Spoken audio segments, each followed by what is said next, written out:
one of the reasons I went to Antarctica because of the beauty.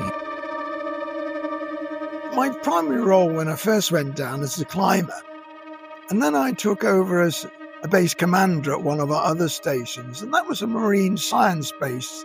Now, because I was commercially qualified as a diver, then I was diving as well with the teams. Used to put wetsuits on. They were 10 mil wetsuits, massive, tailored to us, and they kept us very warm. And the beauty of Antarctica is that the water can never get colder than about minus 1.2. It's salt water. And so if you go beyond that, it freezes. So you can never worry about the water being cold. But when you get out of the water, it can be minus 20, and with a wind chill, that can drop the temperature massively. So we always had sledges ready with tents on. You jump in the sledge and get back to base as quickly as you can and heat up.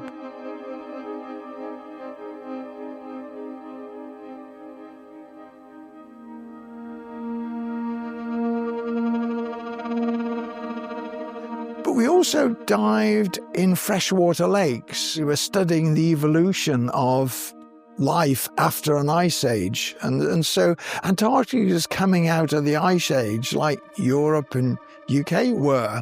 And so what we're doing is we're trying to look at those life forms as they come from bacteria, very small bacteria, and they grow to tardigrades, very, very small organisms. And you're watching evolution take place. So those are in the freshwater lakes. So you break through the ice, and there's the same in the sea ice. You'd need a 2-meter chainsaw to cut a hole in the ice and dive through the hole on a line, with someone tendering up top.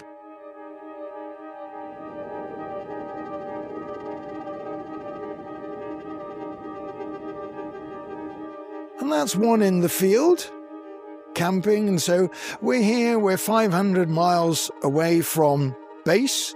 We're totally on our own. We're remote. We're reliant on ourselves. There's 2 of us, a scientist and me as a guide. And you're just on your own, basically. And there's no RLI or Mountain Rescue Service. If you're in trouble, you have to sort it. And that remoteness I enjoyed.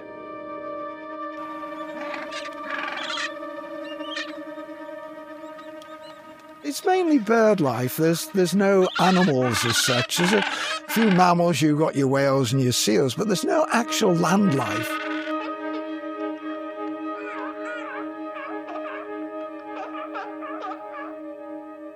You're in a place which is your home and your workplace. No one goes home at night. There is no home.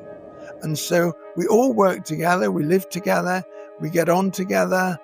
And we try and work together and support each other. And, that brings me here to the lake that we've got here and the community we've got here. People support each other, people work together, and they just enjoy being together as a community. And it's a really interesting sort of parallel, really. We're not isolated, but that support that we had in Antarctica is still here at the lake between people.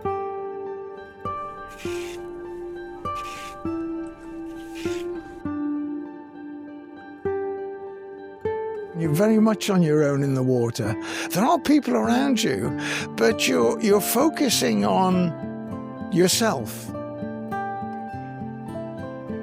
It's more of a mindset of, keeping going, being quite resilient and working hard at not getting over worried about things.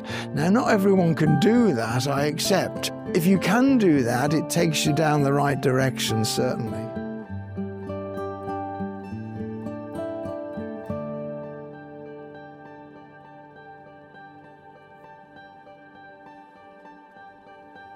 There are times when I've done 6.5 hours going round and round the lake here, and it can get boring, but I just like swimming.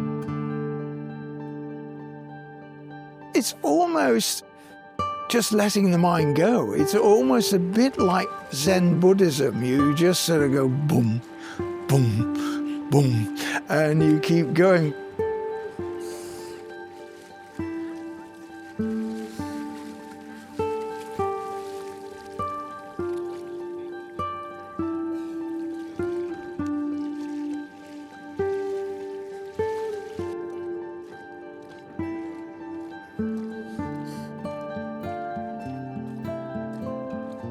I plan it so I get around the lake about 2 or 3 times, and then the sun would come up over the horizon, and that is an absolutely phenomenal feeling. And really there's something quite poetic about that.